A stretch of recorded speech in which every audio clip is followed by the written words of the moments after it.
All right, good evening, everyone. Thank you for coming today. My name is Ekta. I am the Executive Director of the Pikes Peak Small Business Development Center. Thank you for coming out in the weather and coming to this very important day 2 of Small Business Week. Yay! Yay! Day 3. Day 2 of workshops, day 3 of the week. How about that? Very good. How many of you have attended anything else this week? Very nice, very nice. So hopefully after today, you'll come tomorrow, and we'll tell you a little bit about tomorrow's event at the end of today's. And Jonathan will give you kind of an overview of what to expect today. But before we get into that, first, as the SBDC, we want to say thank you to the BBB for being a partner, a co-host of Small Business Week with us for 5 straight years. We are celebrating our 5th year anniversary this year, so we're really excited about that. We would also like to say thank you to our sponsors. U.S. Bank is our presenting sponsor for the 5th year, and actually has been a sponsor of this day when we used to celebrate as a day for now over 12 years. So thank you to U.S. Bank. We'll hear from them shortly. We'd also like to thank our corporate partners, Kaiser Permanente, new sponsor to the team, and our Colorado Springs Chamber EDC. And I'll tell you a little bit about them and a new program called SourceLink a little bit later as well. We'd also like to say thank you to El Paso County PIO office, who is recording all of our workshops and events, and you'll be able to find everything on YouTube following this week in case you missed anything. Additionally, KRDO, Colorado Springs Business Journal, Cumulus Radio, all partners of Small Business Week.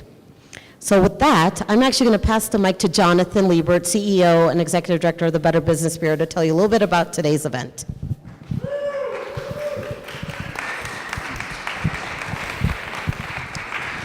Thank you, Ekta, and thank you everybody for coming tonight, this evening, in this nice rainy Colorado weather. You're going to love Colorado, right? I tell you, it's never dull, not a dull moment.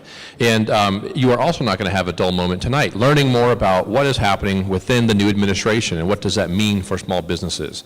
And what does that mean really through this whole lens, and that's what we're going to do tonight, is talk about the lens of what the impact is for small businesses. Because, again, any time in change will happen inevitably when there's a new administration, new policies come around, and we want to make sure that we're exploring this, we're having these conversations, we're answering some of those questions for all of you, because we want to kind of get to what it is that we do know, but what are also some things potentially that are on the horizon.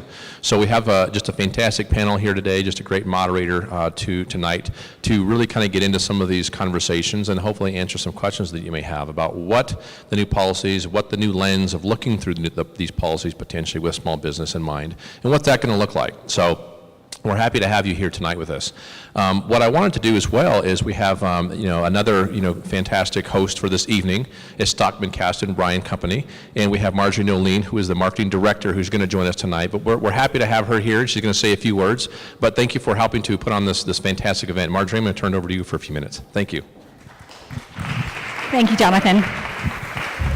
As Jonathan mentioned, I'm Marjorie Nolene from Stockman Caston Company. So we're the largest CPA firm in Southern Colorado, and we do a lot of things for small, medium, large businesses, such as tax consultations, audit and assurance, any kind of business CFO services, and the like. So we're here today and very thankful to have the opportunity to sponsor this workshop because we get a lot of questions on what's going to happen with the new administration, and we aren't able to answer yet. There's a lot of unknowns. So we think this is a very great panel to really identify who in the community can be your resource and to turn to for guidance as to what's going to happen and how it impacts small businesses. So Stockman Caston also can answer questions when more information about tax reform comes out, and just keep us in mind. But without further ado, I'll just hand it back.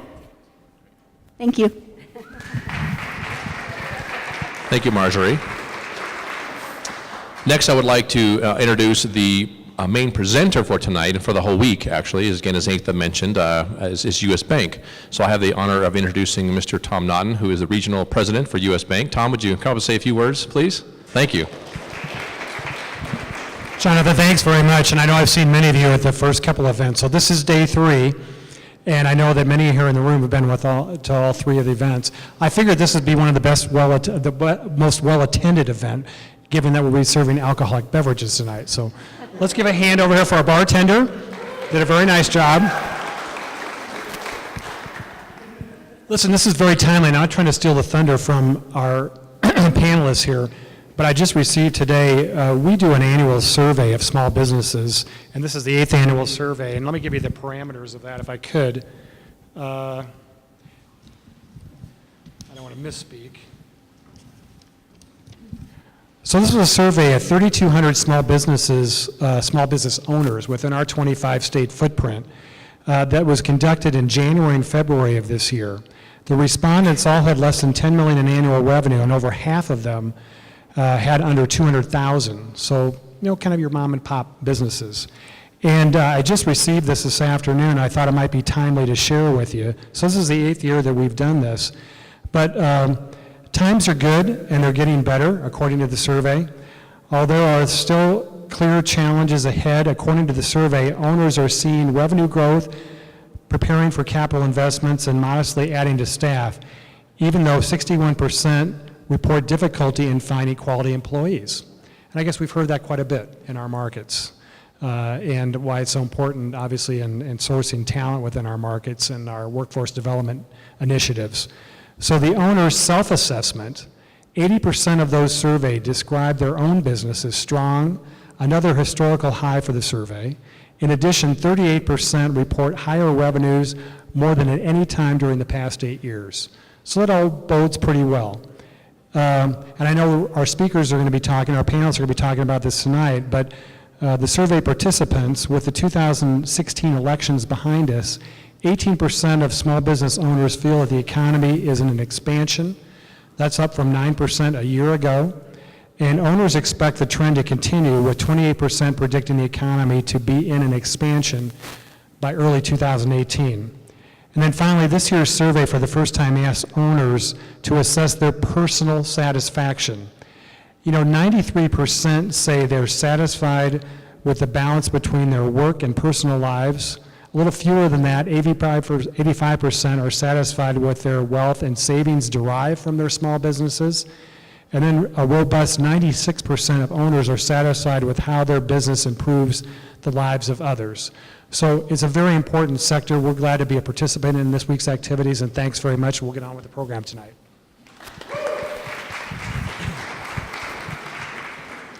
Thank you, Tom. And the last person I'd like to introduce is the owner of this fantastic facility that we're in. So she's the owner along with her husband. So we have Melissa Howard, who will join us in a moment, and her husband, Jeff Zierfoss, who's the fabulous bartender. But they own Common Cause Catering and Local Relic, which is the brewery here. And this fantastic venue, which is the Carter Payne Chapel, is kind of home to those businesses. So I want to give her a great round of applause, and her husband, Jeff, as well, for letting us come here and use your venue. But Melissa, come on up. Thank you. I know we're in a church, but you can still sit in the front row if you don't have a seat. I'm Melissa Howard, and with Jeff, I own the Carter Payne, Local Relic, and Common Cause Catering. If you haven't been to this venue before, it's got a great history. I'll give you a brief overview that this was the first African American church in Colorado Springs. It was part of the Palmer Land Grant Gives. General Palmer gave the first stones that built the cornerstone of this building, and the rest of it was trucked down from the mountains with horse and cart. So there's a beautiful history here, and we're really excited to honor the community aspect of what this was for that congregation. And we're really glad to have you here. ICSA told me that this is really a full circle moment because 5 years ago, it was the first gathering of this, and it was also in this building. So a lot of changes have happened in 5 years, but this old girl's kind of stood the test of time. So we're glad to have you, and if you have questions about the history or anything else that we're doing, please let me know. Thank you. I'm glad you mentioned that. 5 years ago, we started Small Business Week, and the first ever event was in this room. And we faced that way, and Kevin Knebel was our speaker, and that's why we're bringing him back as our keynote for the awards banquet on Thursday. So really excited to be back here. It's a beautiful place. Thank you. All right. We're done talking, I promise. I would like to introduce good friend Stephanie Finley, who will be moderating our panel today and who will be introducing our panelists and introducing Tony, our keynote, which will help start off the event as well. Stephanie is the Advocacy and Partnerships for UCCS, and also the spokesperson for Impact, which she'll tell you a little bit about here in a minute. So Stephanie, thank you so much for being here. I'm going to hand the mic to you. Great. I think I have a mic, so You should be good. I think it goes. And please feel free to ask questions throughout Stephanie's presentation, everyone's presentation, and the bar's still open, and there's still food. Good evening. My name is Stephanie Finley Fortune. A lot has changed. I got married in the last 5 years, so I'm no longer Finley on Fortune. I had to say it. She talks about the 5 years and such. I am so happy to be here tonight, and I am here in two formal official capacities, but one very personal capacity. And the first formal is that I am Executive Director of University Partnerships and Advocacy for the University of Colorado. So we really support what's happening this week with small business because we help provide the workforce for small business. The second thing, this panel is about not only what's going to happen in the new administration, but it's about who's watching out for you as well. You're going to learn a lot about that in the next hour, which I think is really important for you all to know. So I facilitate something called Impact, and this is on your behalf, and you don't even know it. Most don't know it. There are 13 entities in this community who invest in a coalition that hires one of the premier firms in Washington, D.C. on behalf of this community. And they work for you. They're doing things for you. And so we want you to know that tonight as well. So that's formal. The informal role that I play here is I love small business. I started out with my parents a very long time ago, the first 5 years of my career. They owned a military food distribution business.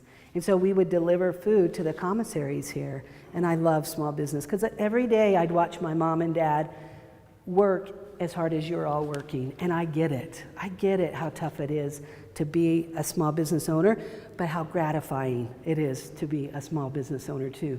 And I tell you, my mom, she loved policy and politics, but she did not have time for it because they were running the business. So every time she got a notice from NFIB, and back then it was like 30 years ago, and so it came in the mail. There was an email then, believe it or not. But she would get the mail and be so excited to get her NFIB bulletin because then it told her what she needed to watch out for. And that was a huge tool for her. So what I want to first do is I want you to turn to the person beside you, pat them on the back and say, "You're really smart."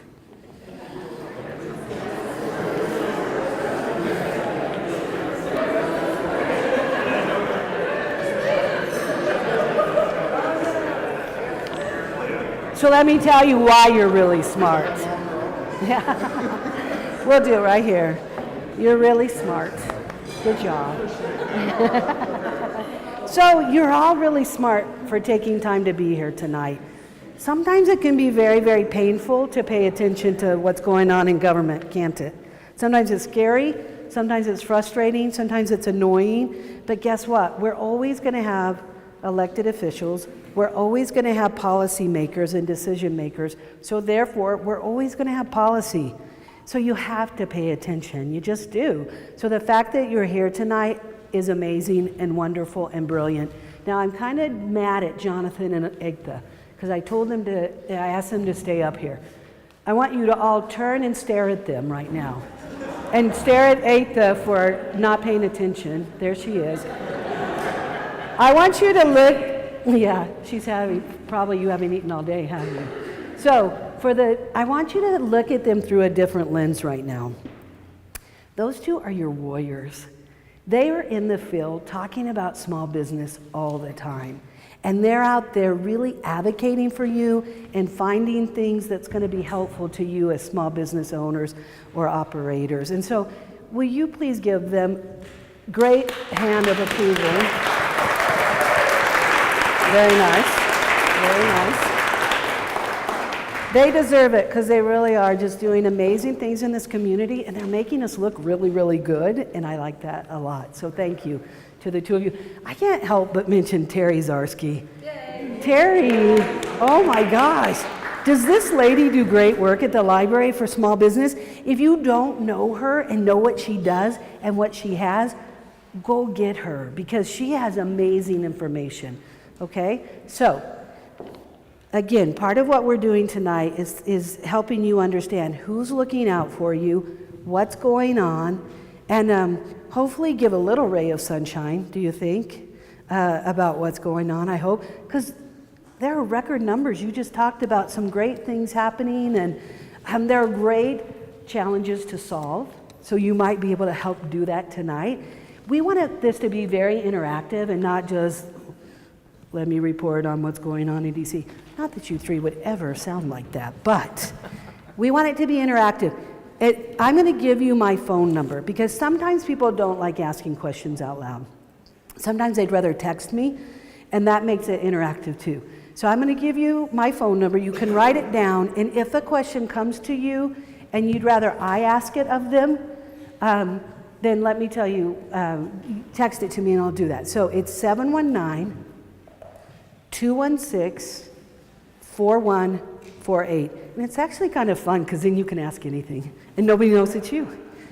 Okay, so these three truly are amazing people. I'm not kidding you. 719-216-4148. And I'll say it again later because you might decide, that actually would work out well with what I want to ask. Because I'm sure you're going to trigger questions that they don't even know they want to ask right now. Yeah, the three of these people are amazing in that they're your voice in different ways. And so you're going to hear from Tony Gagliardi, who represents NFIB, the National Federation of Independent Businesses. And he's going to talk to you about some of the really major things happening and things like that. He is amazing at the state capitol. When people have a question about small business, when they want to know what you all are thinking, they go to Tony, and he has wild influence at the state capitol. It's pretty cool to watch, and he works really, really hard for small business. And so we're lucky that he and his wife Penny came to see us tonight and is going to be part of this panel. So you'll hear from him from that advocacy perspective. Kelly Manning, the director of the SBDC for the whole state, she is well known as a state and national expert on small business and on business itself. And she is approached often for guidance, for scary help, like, wow, what am I doing here? And to help set the course for so many people. And it's wonderful to have somebody from the state come care about what all you need. And then John Hazelhurst is an institution in Colorado Springs. He's been the voice in so many different ways, including formerly on the city council, but he's a journalist like no other journalist. And he has knowledge about public policy and about the system, and he gets to be your voice through the paper, through the Colorado Springs Business Journal. So you're going to hear some very unique perspectives, and it's going to be really beneficial. Some of it will be a little painful, I'm not going to lie, but some of it is really critical stuff that you're going to take back and think, I can use this. I can make this work in business. So again, Ekta really wanted it interactive, and I don't think you guys mind if you're interrupted a little. It's not going to stop your flow, is it? So be interactive, and let's make this fun. And so Tony, thank you for all you do on behalf of small business, and you are our keynote speaker, and so the floor is yours. Thank you.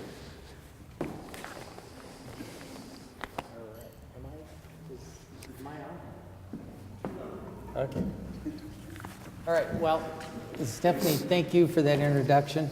And it is truly an honor anytime I'm invited out to speak, because I get to speak about one of my favorite topics, and that is small business, the true engine that drives America's economy. It really is. When you hear that statement, believe it. Small businesses employ 3/4 of the workforce. And today we're creating almost 90% of the net new jobs out there. I'm going to take about 30 seconds just to kind of get warmed up here. First thing I want to do is I brought a guest with me. My wife Penny is sitting in the back. We drove down from Denver right after I left the Capitol. I was at the Capitol this morning, and driving, I get tired of listening to the voices in my head, so it's always nice to have somebody else there to listen to me rant and rave about what goes on. And a little bit about NFIB. I have the honor of representing over 7,000 small business owner members in Colorado. We have 350,000 members nationwide. And we are currently entering our 75th year of existence. We are the nation's oldest and largest advocacy association devoted solely to small and independent businesses. We have our key principles are to assure small business owners always have the right to own, operate, and grow their business as they see fit, with as little government intrusion as possible. Now, we are a nonpartisan organization, but that does not mean we're not political. And I'll be right up front. We are political. We will support candidates who support small business owners. If you don't support small business owners, and it doesn't matter if there's an R or a D next to the name, if you are supporting small businesses, we will support you. That's just the way it is. Recently, we were rated as the #1 most powerful lobby in DC, dealing on behalf of small businesses, and the 3rd overall most powerful lobby next to the AARP and the NRA. And so we share pretty good company, but we do. Our members come first. And we do that by our members tell us. They tell me what their concerns are and what our legislative agendas should be. I don't have a board of directors, 5 or 10 people that say, okay, this session, let's lobby on these issues here. We go out at least twice a year to our membership with ballots and surveys, and they tell us. And for over 20 years, the #1 thing they've told us is we have to do something to provide for affordable health care for owners and their employees. Because during the debate, when the Affordable Care Act was being debated, something kept being pushed to the side as they would talk about the number of uninsured individuals out there. What they weren't saying was 60% of the uninsured were small business owners and their employees. And so that is our #1 tenet. The second tenet is taxes. We have got to have comprehensive tax reform that benefits small business, not major corporations, but benefits small businesses and individuals. And then we have to have regulatory reform. Right now, as we speak, there's 3,000 pending regulations still in the federal pipeline coming down from Washington that had been drafted in one form or another. 3,000. About a year ago, it was 4,500. So anyway, I was asked, what can we see or what can we expect in changes with the events that took place in November? I think it was an election as some sort that took place. What's really interesting, though, and I want to tell this story to kind of set the stage. 2 weeks before the election, we hosted, NFIB, along with Visa, hosted a program up at the University of Denver at the Cable Center. We brought in the chief economist for Visa, and we brought in the chief economist from NFIB to kind of give us what we called the Small Business Economic Roadshow. Couldn't come up with any other names, so we coined it with that. Mr. Wayne Best is the chief economist for Visa, and they both are just brilliant men. But he was asked, what's going to happen in 2 weeks? What's going to happen in the election? And his comment was, I can tell you what's not going to happen. Donald Trump will never be elected. He has absolutely no chance of being elected. If he is elected, we will have a major economic collapse. That's how bad it would be. So he's reminded of that every program that we do. So what happened? How many woke up the day after asking, what happened? Well, Donald Trump did get elected. Now, how many are here? Probably out of everybody here, there's probably a different opinion in every one of you of Donald Trump, or President Trump. I guarantee it. However, from where we stand, we're looking at an administration. This is a new administration campaigned on getting business back on solid ground. We're going to right the ship for business. That's what we were looking at. Now, NFIB does not take a position in a presidential election. We endorse Congress and the Senate and state legislatures, but we do not get involved in the presidential election because we look at it, that's one vote, but we also have to work with the administration too. And the previous administration was not interested in really working with small business or business in general. And from day one, we saw a complete turnaround with the new administration. As one of our people said, who works in our DC office, said it's nice to be invited back to the White House again. So what happened? After the election, we measure various factors. In fact, if you ever have the opportunity, and please do, use our website, nfib.com, because it has more information than you'll ever want to know about small business.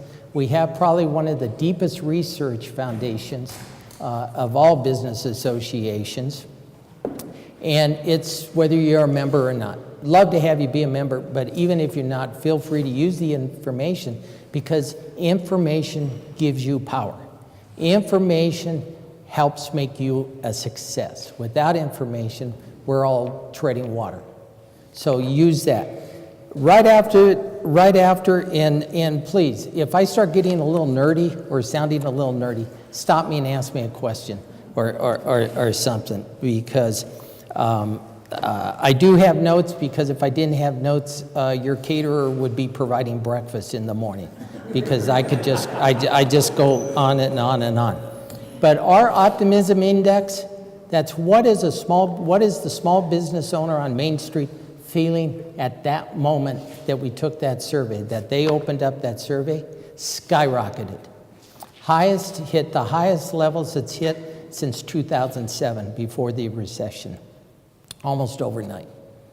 That's how much confidence they had in the changes coming. There was a promise all during the campaign by the new administration. It was not going to be business as usual. Things were going to change. People were going to be put back in charge, and I think you're seeing some of that. Yeah, the method of being used, some may disagree with, but let's think about it. How many own and operate their own small business in here? Great, love to see that. Okay. When a decision has to be made for the good of the business, who do you call at 2 o'clock in the morning when you're trying to make that decision? Now, everybody ought to have one. Everybody needs a person to call at 2 o'clock in the morning. Y'all just got Stephanie's number. Yeah. Yeah, really. Yeah. I'll be awake. Good Yeah, one. exactly. Thank you. But that information, that resource is your backstop. That's who you go to for advice, and you have confidence. And what do? Talk to them, and you make a decision. You don't wait 2 years or 3 years for somebody else to act on what you suggested needed to be done, and by the time that they do act, their administration is over. And we oftentimes never see the result of the work that's been done. You're used to making decisions as the owner. You're thinking like the owner. You have a lot at risk. You've made the investment, you've opened your business, and you're growing it. Okay. Donald Trump is the exact same way. He's thinking like a CEO. Don't give him a lot of options. Don't give him a lot of information or say we have to have this big group together. It doesn't work with that personality. It just won't work. He's going to have to learn how to moderate it and form teams in that. But right now, he's running the guy. How many have heard for years, we need to run the government like we run a business? And that's what he's doing right now. Now, is he getting some opposition? Yeah, a tad. You know, well, actually a whole lot. But anyway, things are going to have to change. And the ball's in the left side of the aisle. They need to accept the fact that an outsider, a total outsider, beat them at their own game. I'm sorry, that's just the way it came down. But a cohesive, balanced, we have to start seeing them being able to work together. Now, there are a lot of bipartisan legislation going through right now, and you're not hearing about it because it's not the boutique legislation. It's not the major forces, but there is legislation that is bipartisan, has plenty of co-sponsors from both sides of the aisle, and that's what we like to see. Because when groups can come together and really sit down and have an open, honest conversation about what's best. We all have constituencies. You know, when I go into a hearing or when I go into a stakeholder meeting, you know, there's me, probably a representative from a labor union, a representative from state government, representative from a state agency, revenue, labor, Department of Health. We just have to put all our cards on the table and understand where each one is coming from. And that's how, at the state level, we can actually get things done. We are being very successful. We have been very successful the last year and a half getting a stakeholder group together with the Colorado Department of Labor and actually shifting the culture within the Department of Labor away from an enforcement model to a compliance assistance model. And it's working.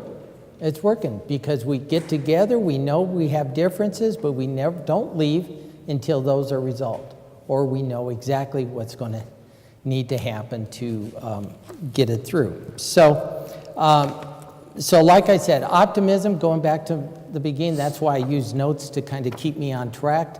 Optimism is still skyrocketing. We saw about 3 weeks ago, we did the survey, it dipped a little bit and then shot right back up in the latest one.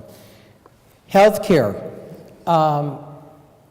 I'll be right up front with you. We were one of the loudest opponents against the Affordable Care Act because we felt that an individual mandate mandating an individual mandate under the Commerce Clause was unconstitutional.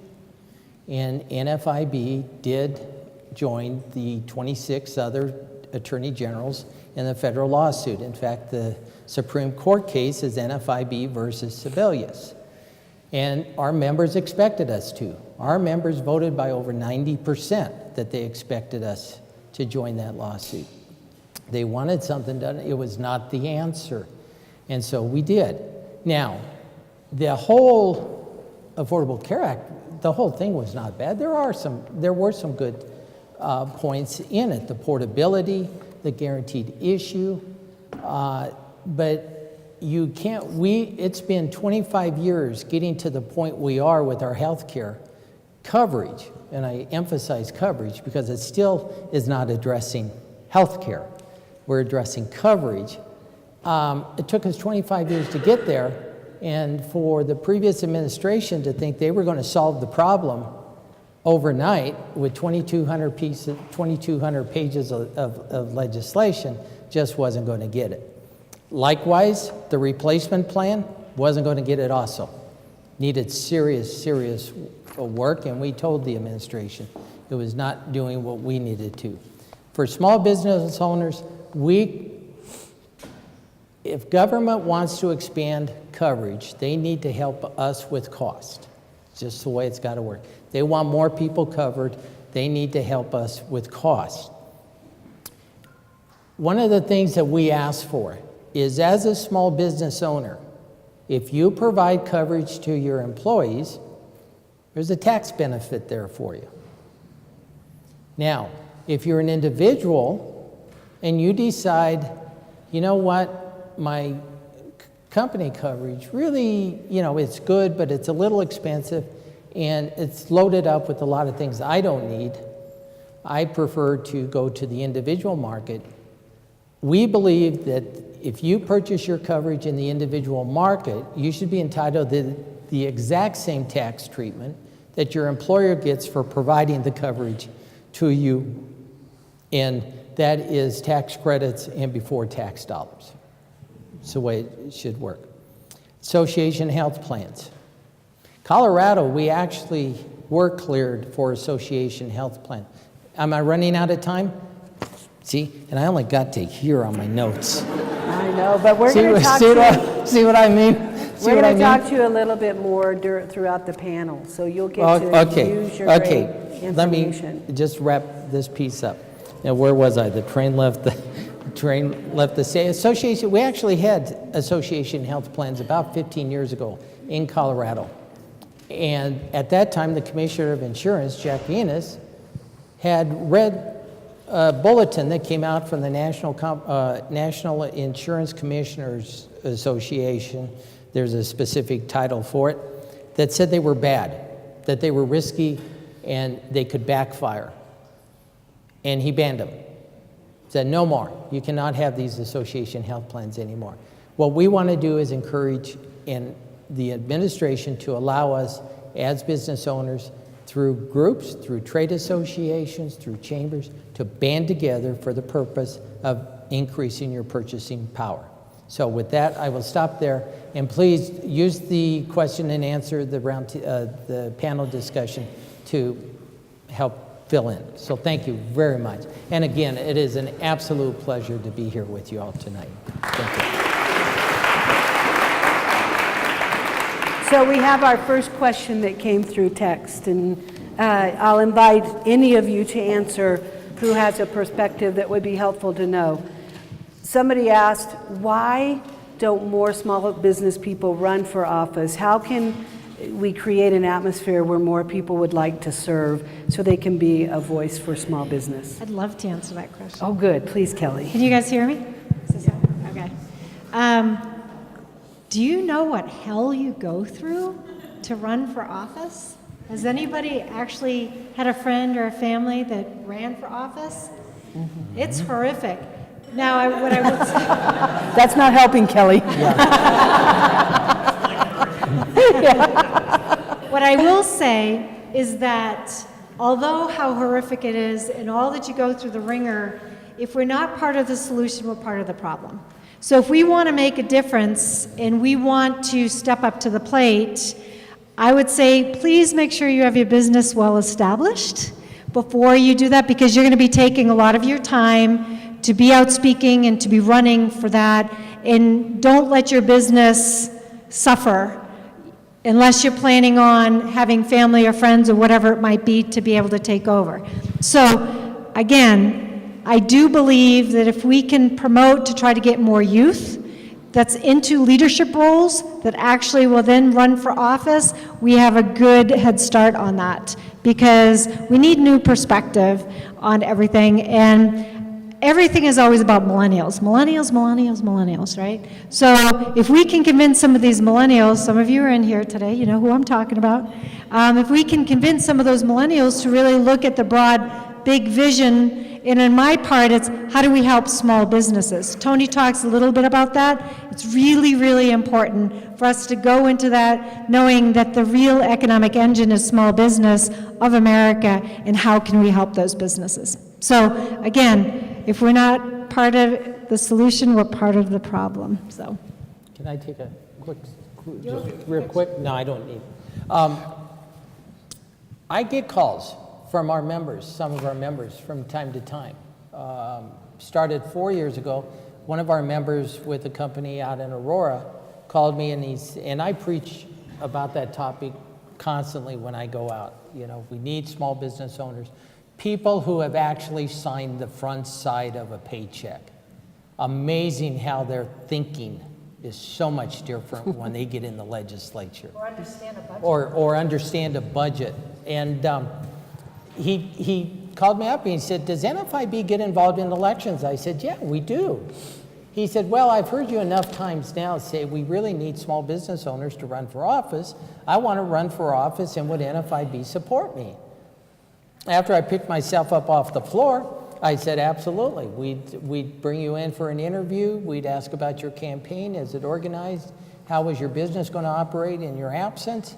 And you bet we would support you. He was running against a third-term incumbent, and unfortunately came up short. The seat was opened due to term limits, and he ran again, and unfortunately came up short again, but not by much.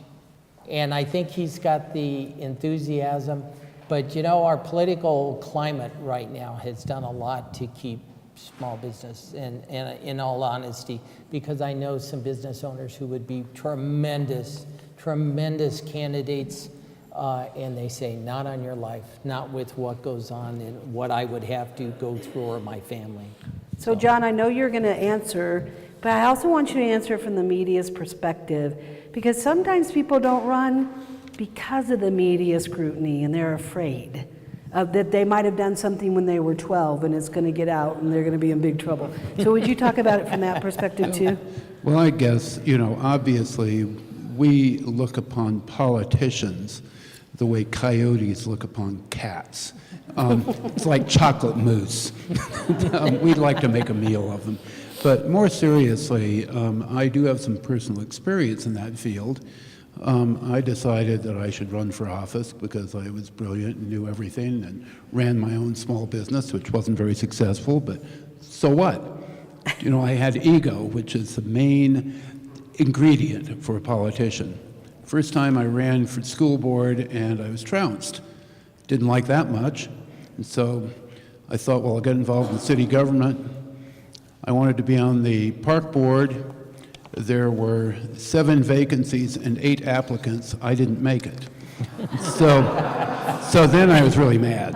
And then I thought, okay, city council doesn't like me. I'll show them. I'll run for city council. And I won. So that's like both the best and worst day of your life. Because it's like a job interview in which the entire city participates and you get the job. Well, 6 years later, there was another job interview, this time for mayor, and I didn't get the job. So it's an engaging and interesting process. It's one in which you become part of a process that you cannot control. Imagine if you had a board of directors in your small business and they all disagreed with one another, didn't agree where the business was going, didn't know what it was doing, and it just sort of meandered slowly along on public money. That's local government. So yeah, we need small business people running for office more frequently. Great.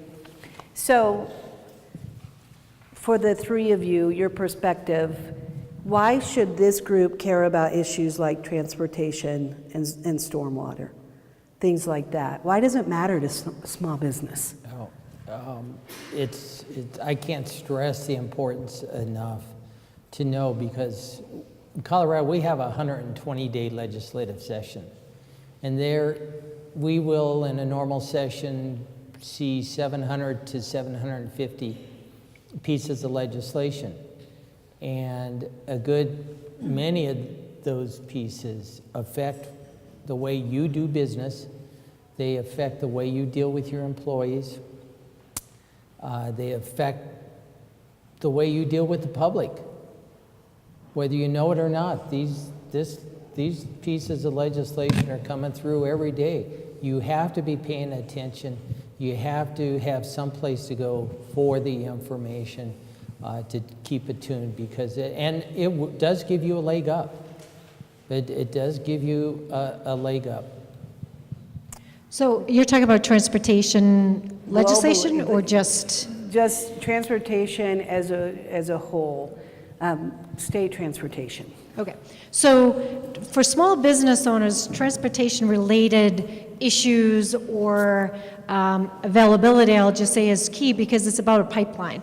It's about businesses to be able to get product, sell product, and actually, it's also about affordable housing, believe it or not, because a lot of times people can't afford to live within a city, so they have to commute. So transportation is really key on the workforce side, as well as it is for the pipeline for small businesses. Whether you have rail, whether you fly it in, obviously we're a landlocked state, so bringing it by sea doesn't really matter to us, but how do we get our products and our services imported and exported? And it's huge for us, and it's a big issue. Colorado is one of the fastest growing states, yet our transportation-related availability, I'll just say roads, bridges, things like that, is not keeping up to pace with the population that's growing. You might not feel it as I come down here, your transportation, ever since I moved here in 2000, you guys have had construction on your road in Colorado Springs ever since. And now all of a sudden it's like, wow, I can breeze down here, and it's really, really awesome. But it's all over the state. I don't know how many of you go up to the mountains in skiing and deal with, it used to be if you left by 2 o'clock, you were fine to get home. Now you have to leave by 11:30 to get home and miss the traffic. And the roads are just falling apart. So it is so crucial that we invest in our transportation, because that's how our small businesses are going to be successful and be able to grow in Colorado. Well, I'd certainly second what you said, Kelly, and I think you have to look at the way in which businesses grow and the way in which states develop is largely accidental. When I was growing up here, skiing was something that a few people did at weird places on the western slope that no one would really want to go to. And then suddenly, aided by the interstate highway system and the post-World War II boom, suddenly skiing was big business. Summer recreation, winter recreation was big business, and as we know, the geography of Colorado is such that there are only 2 or 3 routes to the mountains from the Front Range. So that's an enormous problem because of the expense of redoing I-70, for example. And right here in Colorado Springs, I look at the bottleneck on I-25, and I'm really, I sort of say, okay, I've got to go to Denver to do this or that, or I even have to go to Pueblo to do this or that. And as you say, it's not a short trip anymore. So we're beginning to have the combination of high growth, bad transportation, and big city problems. So by paying attention to transportation, that means understanding what's going on right now and talking to your legislators. Make sure they know you're paying attention and that you have opinions about what's happening with funding for transportation, about the decisions with transportation, what projects get funded, what doesn't. It's really critical that you all engage in that. John, just briefly, stormwater. Why should they care about stormwater? Why should they care about stormwater? Well, there are a number of reasons to worry about stormwater. And one is that first, water does not care about political boundaries. It just moves as it moves. And so you have to have a regional approach to stormwater. It's really simple. Regional approach means that many governments have to come together. It means that disparate groups of voters have to come together. It means that people who see no immediate benefit to them by stormwater infrastructure and so forth have to come together. So politically, it's an enormously difficult task. And I applaud John Suthers for starting to bring all of it together and sorting out our problems with Pueblo and hopefully resolving our problems with the EPA. But it's a long and difficult road, and frankly, the voters of Colorado Springs have kicked this can down the road for literally a generation. We are the only city of our size not to have a fee-based stormwater funding mechanism. So, I don't know. My faith in the voters of Colorado Springs, never very great, is not very great in this one, because the voters will have to solve it, and I don't know if we can. Okay, I'm going to give the three of you a question, but you're not going to answer it right now. You're going to answer it at the end of the panel, and it's one that I got over the phone again. And the question, if I'm staring at them, can you all hear me still with my mic a little? So what I'm going to ask you is, there are a lot of challenges, a lot of problems that we talk a lot about. At the end of the panel, I want you to give us one thing for small business that's wildly exciting, that's really pretty encouraging, okay? So I'll give you time to think about it. Kelly, the next question is just for you. You are involved in state issues, and people come to you a lot for your advice and counsel on small business issues.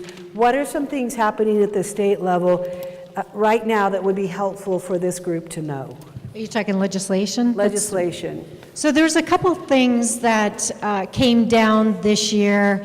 And by the way, I don't know if you know this, each legislator, correct me if I'm wrong, has the ability to pass or put two bills forward. Is it two bills? No, 5. Oh, 5 bills. Yeah. So let's put that in perspective. When you have 64 people in Congress and 34 people in the Senate, of how many bills that potentially could be. So that's one problem, I'll just say. But believe me, there are some legislators that really want to get their quota in of number of bills that are put through. So a lot of things I'll tell you is that because of our budget, and I think Tabor and Gallagher will come up, and I'll leave that expertise of Tony to talk about it, because I certainly have my opinions on Tabor and Gallagher. But with Tabor and Gallagher, our budget is really pretty fixed. In the next probably 5, maybe even 7 years, about 90% of our budget will be K through 12, penal system, and mental health. That leaves about 20% of the budget-ish, and I'm rounding quite a bit, for services for the state of Colorado. That also means that that's the remainder of the general funds that are left to be able to put towards different bills and things like that. So again, put in perspective, 5 bills per legislator that can go out, that all of them want to put some sort of fiscal note attached to. So the majority of the legislation that goes, if there's a fiscal note that it's attached to it, probably won't make it and will die somewhere, somehow, either in the House, Senate, or in committee. There's a couple that actually went through, and I want to just talk a little bit about it. One is called House Bill 1051, and that was really, it was about modernizing the procurement code system. By the way, that hasn't been updated since 1982. So that bill really was about training and education about our code system to be able to do contract opportunities with the states and things like that. So that was really a good thing, and there's going to be much coming down on that, and that's not fully passed, but it's expected to go through. How does that affect us? Well, the SBDC actually works with businesses on helping with contract opportunities. You all have a PTAC here as well. So helping with federal and state, mostly state contracting in this particular case, that will help out quite a bit to help simplify it and make it a little bit more clear. There was also a House Bill 1214, which is the employee ownership bill. That did pass. And what that did was create the ability for businesses, and sometimes you find that there's legacy businesses that people don't have family, friends, and to be able to take over that business, but the employees tend to want to take over the businesses or have the opportunity. And the legislators came to us and said, how do we help these people? And I said, well, you need to help them get money to be able to buy that business. So what this does is that it allows, and I'm really, really summarizing this. Please, you can Google these bills. I'm summarizing it, that it's creating the ability for our office or the Rocky Mountain Employee Ownership Association to raise dollars to put a fund together that then would help employees to get a loan to be able to purchase that business. So now how does this fit into the SBDC, because it's coming to the Governor's Office of Economic Development? Well, the SBDC would be helping those employees package their loans like we do to help put together something for the opportunity for getting a loan, something along those lines, and providing guidance on, is this the right choice for you or not? There's a couple others that didn't pass, but the one that's really, Senate Bill 280, which was to extend the Economic Development Commission funding of $5 million, was crucial. That actually has passed the Senate, and it's on the way to the House right now. It's expected to pass. This is a really, really good thing. They have the strategic fund that they do that funds the enterprise zone projects and the tax incentive programs, things like that. It's also what we use to fund the incubator and accelerator program, some specialty things. RTD comes out of that, whether you're for or against it, it's all out of the EDC as well. But that's a really good thing that they actually are going to be able to continue. And then just a couple, there was one, there was a recycle bill that died, and then there was a reduced regulatory burden on small businesses, which is kind of a bummer, but that one died as well. And why did it die? Do you know? Well, I don't, the recycle bill, the only thing that I can, so the recycle bill was really I mean more the burden. Who could be against reducing regulatory burdens on small business? Really? Why would that die? Typically, it's a fiscal note is attached to it, and it's a funding source. If they didn't have a stream of funding to actually fund it, then it comes out of the general funds, and most likely, because there are no general funds. Do you think common sense says if there's less regulation, there'd be less need for money in a government agency? Sometimes it defies common sense, but I know, but when you think about this, and I'm not for or against whatever, I'm all about reducing regulatory burden, but it's the cost of hiring people to be able to do the assessment, where to reduce it, it's staffing, it's, it's probably, I don't know, Tony might be able to know a little bit more of the discussion of why it died, but typically it's about that fiscal note that's attached to it, which is typically why they fail. sure. Okay, Tony, speaking of you have a lot on your list that you were going to talk to the group about. And how do they access NFIB? What do you do for small business? And how would they learn about policies and regulations and things that impact small business? I mentioned earlier, use our website. You can keep pretty good tabs on me through the website, what I'm working on, or just call me. Call me directly, get my card before you leave and just call me. Say, hey, I happened to read about this in John's business journal, and what's going on? Do they have to be a member? No. Should they be, though? Absolutely.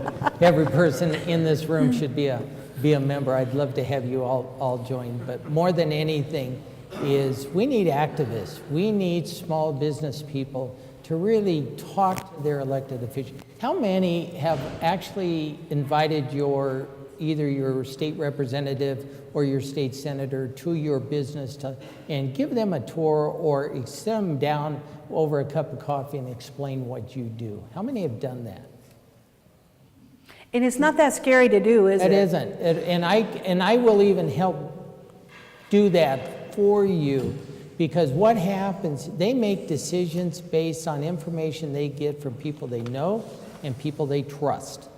And there's absolutely no reason why every person in this room couldn't be that person to their state representative or their state senator.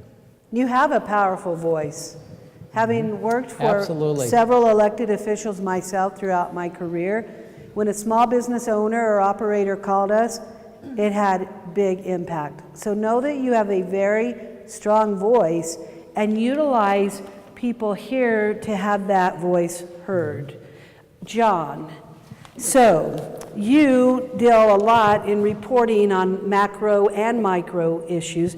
We talked about stormwater, but could you talk a little bit about tax policy and why that matters to this group? Sure. Well, I think all of us have some awareness of taxes since we pay them, and they're visible and invisible. And there are two things I think about tax policy.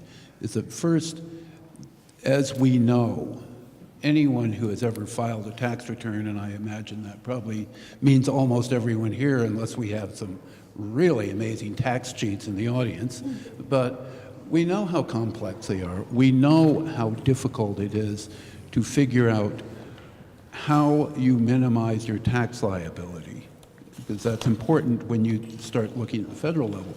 At the state and local level, it's really interesting to look at this sort of congeries of taxes that you don't even realize their effects.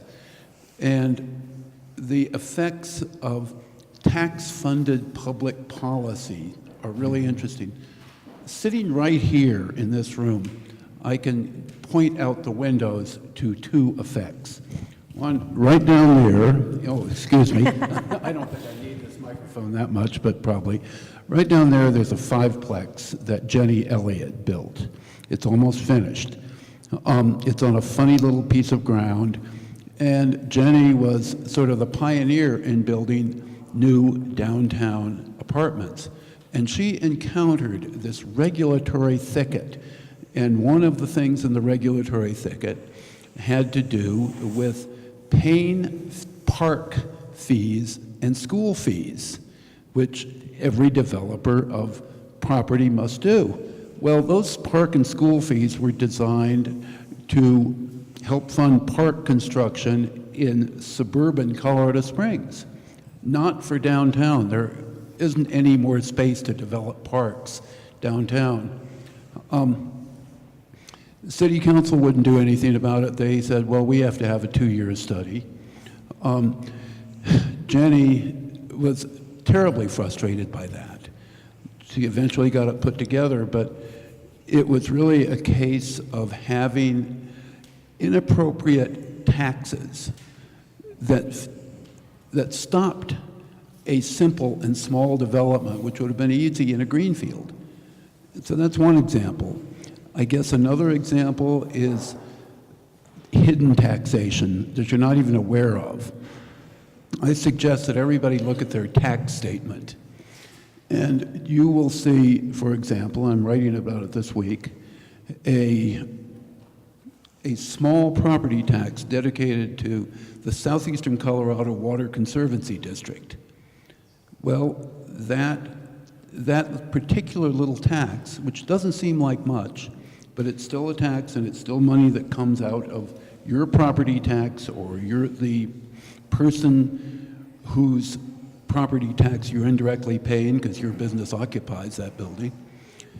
That's money out of your pocket. It turns out that this tax was designed specifically to repay a specific debt having to do with the Frying Pan, Arkansas water project, which was initiated by John F. Kennedy in 1962. And believe me, the debt is almost paid down, but the district is trying to figure out how to extend the tax almost indefinitely because it's very convenient to them. So that is where people like you, if you know that and you know that they're trying to extend a tax on you, you have a voice. You can go to the people who are saying, we're looking at extending it, and you can say, you don't need it. Or yes, do it, because you have a good reason. That's where you find your voice. And speaking of voice, before I go to you about one other issue, does anybody have a question you'd like to ask them directly? I want to make sure we have time for that if you have something. Yes? How to find your legislator?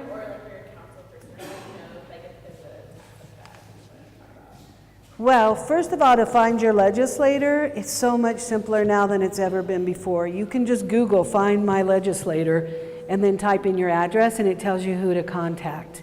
I'm going to be honest with you, learning about those things you either read John's stuff in the Business Journal, truly, or you join NFIB so that they tell you what's going on, and then you talk to your legislators.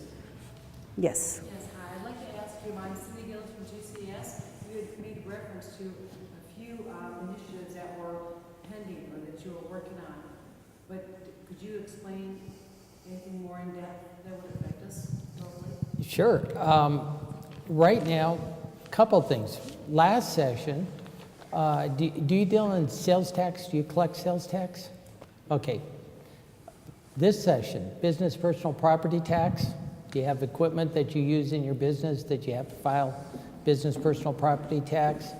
There is a possibility it got tied into the, you've probably all heard about the debate going on over the hospital provider fee that they want to try to move.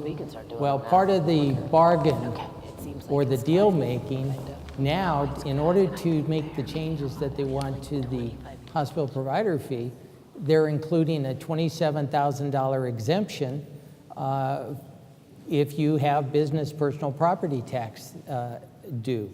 So in other words, if you have equipment used in your business and you don't reach the 27, or you, let's say you have 30,000 of depreciable assets that you have to claim on the business personal property tax, you'll get to exempt 27,000 of it.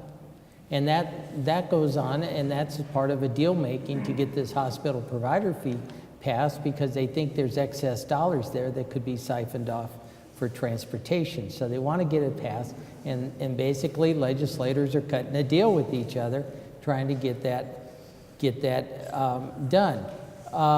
At the federal level, things like the overtime rule, that was really, I don't think a lot of business owners know how close that came to being implemented. It was only by the grace of the new administration that it's not going to be implemented. But that's where the threshold for somebody being able to classify somebody as a manager was being raised to $47,500. And unless they were at that threshold, they were eligible for overtime, regardless of what their duties were. So yeah, the regulatory, we had one excellent regulatory bill killed this session. Kelly mentioned the fiscal note. Fiscal notes are also used by state agencies to keep something from passing because they don't want to be controlled. And regulatory reform is a huge issue to state agencies, and they do not like it.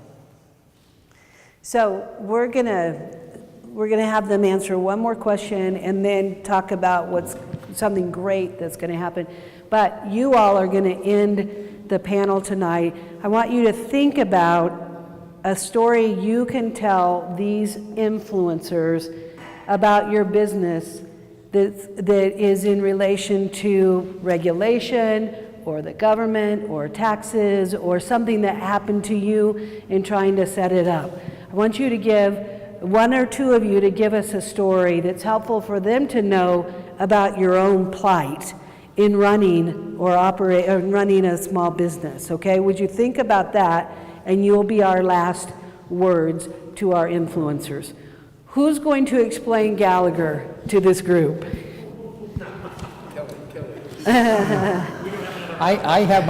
have my cheat sheet. Okay, so Tony's going to, do you all know, have you heard of Gallagher? Some have. So Tony's going to tell you what that means because it's huge to you. Okay, it is so complicated. I keep these in my office. And I've been at NFIB 12 years, and I get asked about Gallagher and Tabor and that, and I still have to go back to this cheat sheet. So if you really want to impress your neighbors or, you know, a family dinner, everybody had a family dinner, get a hold of me, and I will send you one of my cheat sheets, and you can have a discussion about Gallagher.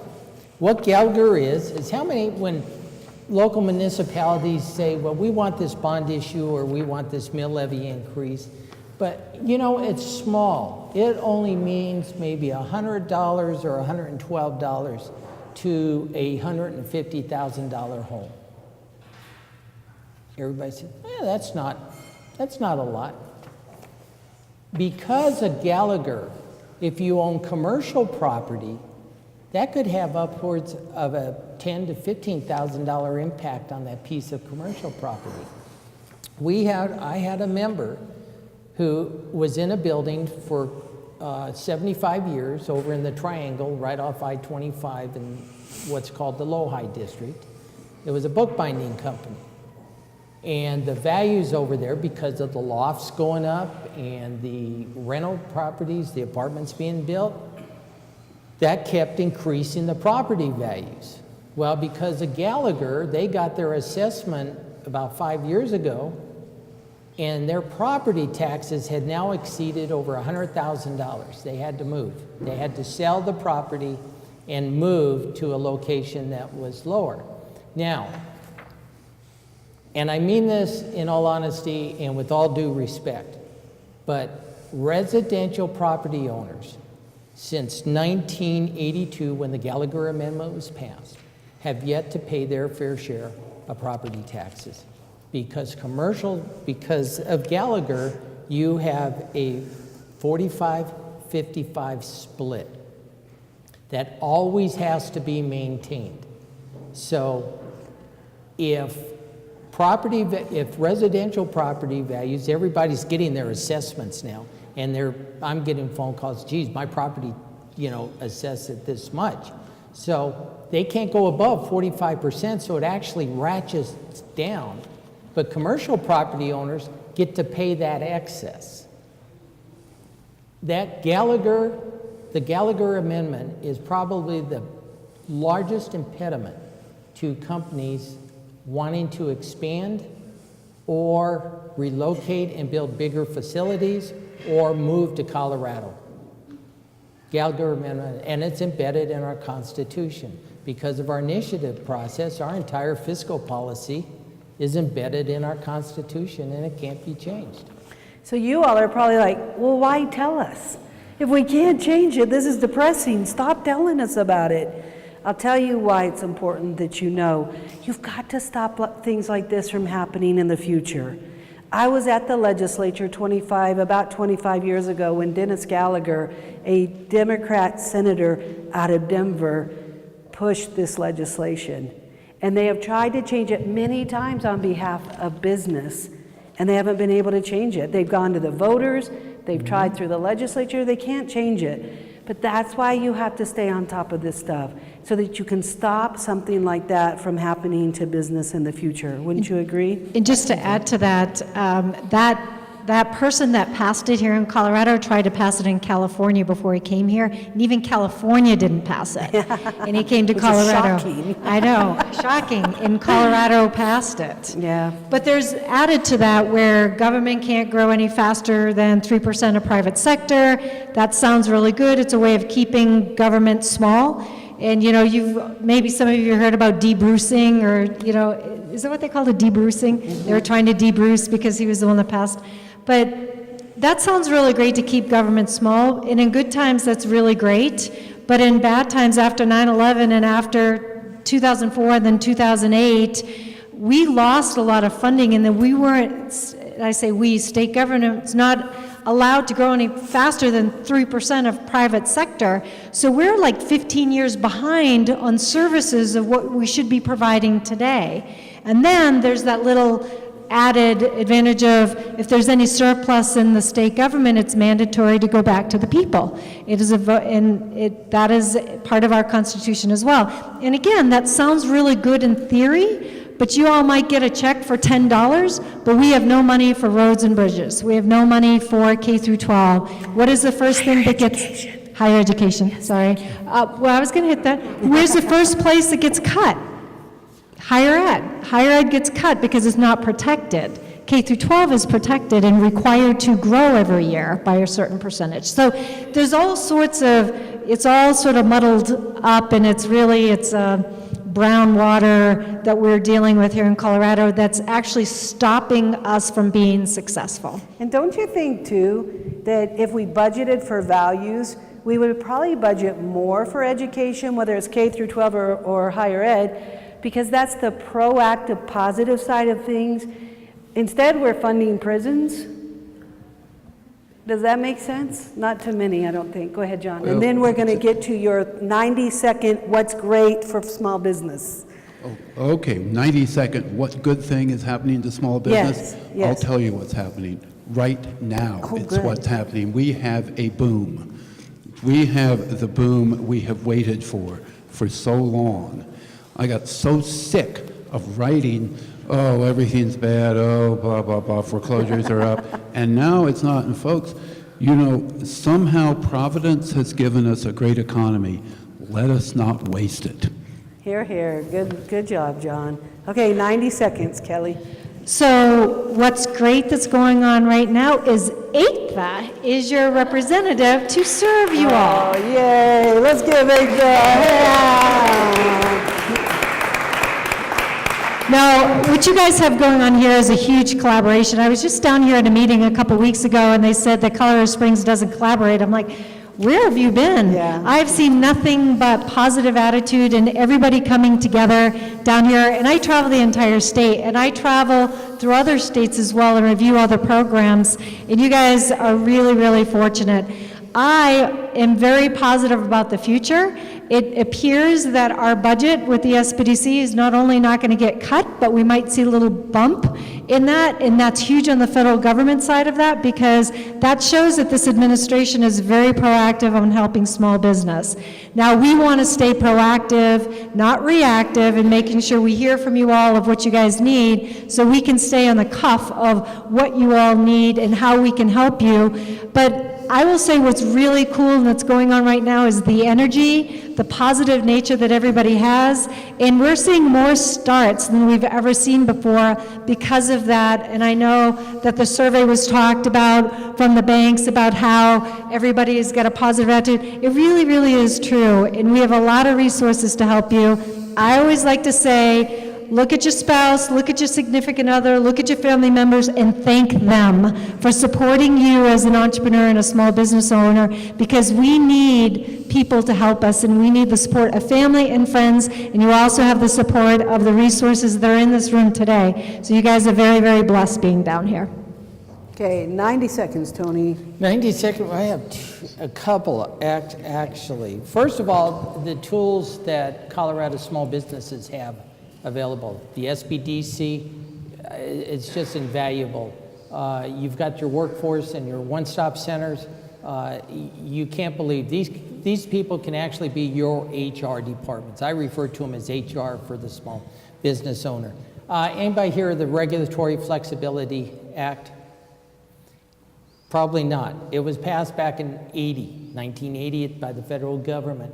Now it's going to be reauthorized and amended that it must be used anytime any federal agency issues a regulation. They must bring in the stakeholders, they must have outreach before they propose or promulgate the regulation, and if there is an alternative way around a particular regulation, they are to use that ulterior vehicle. Small business owners are hiring. The latest small business economics trends report that we released, over 50% are now hiring again. And which goes along with that, unfortunately, is over 45% reported they have jobs available. The other side of the equation is, unfortunately, they're not finding the skilled No, workers. we're not to talking be- bad stuff during this 90 seconds, though. Pardon? Only good stuff It during this is 90 good stuff. seconds. Having that many new jobs, I mean, those are new jobs. Yes, That means but that business period. owners are reinvesting, they're expanding, and they're creating new jobs. Awesome. You all three did very well on that. I feel really good right now about the future of small business. Okay, who has a story? Who's going to tell these major influencers something that's happened to them that's going to help? It's something that's happened to you all that's going to help them. Somebody's got something. I know. You're brave. Yes, Doug. Oh, Jonathan is the man on the move. He's got a mic for you. Oh, okay, sorry.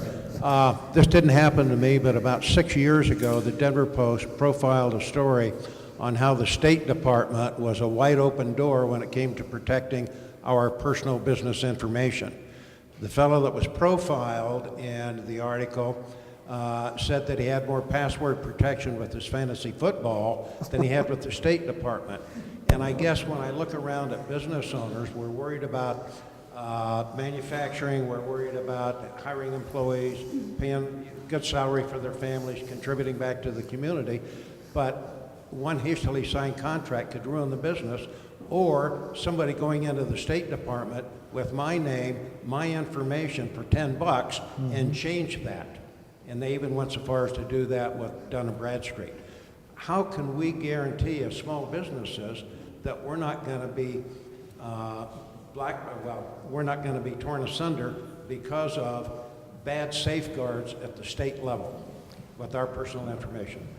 Can I respond go to ahead, that? Tony. That has been corrected, but again, it's getting the word out to small business owners that at the Secretary of State's office where your business filing, where you file your business reports, that you can password protect that file. And it prevents people doing, they were going in and just thumbing through, getting into any file that was not password protected and getting the Dun & Bradstreet number and using that number to actually apply for loans. And small business owners, all of a sudden, were finding out they were getting loan notices and in that. But you can go in and actually password protect your business filings. And that's another thing to know, that the National Cybersecurity Center, it has been created here in Colorado Springs, and they're doing, Jen Furta is the COO now, and they're starting their trainings for small and medium-sized businesses about how to protect yourself. So, ladies and gentlemen, we have come to a close on our panel tonight, and I just want to do a quick encouragement to all of you to know that NFIB, the Chamber, BBB, all look out for you, but they can't do it if they don't have members. So you have to engage with them and help them protect your interests. So I would encourage you. Jackie, you've been a great Chamber member for a long time. You know what that's all about. Doug, you were an ambassador a while ago. Many of you in the room know how important it is to be a member of NFIB or the Chamber or BBB. So I'm going to encourage you to look into that and help keep an eye on all this stuff. I mean it sincerely when I say you all are great for being here, because you need to know this stuff. You heard a bunch of stuff today that really matters. And now guess what? You get to go get food and drink. So have a good evening, and thanks for being here. Thank you, too, to all three of you. Let's give them a hand.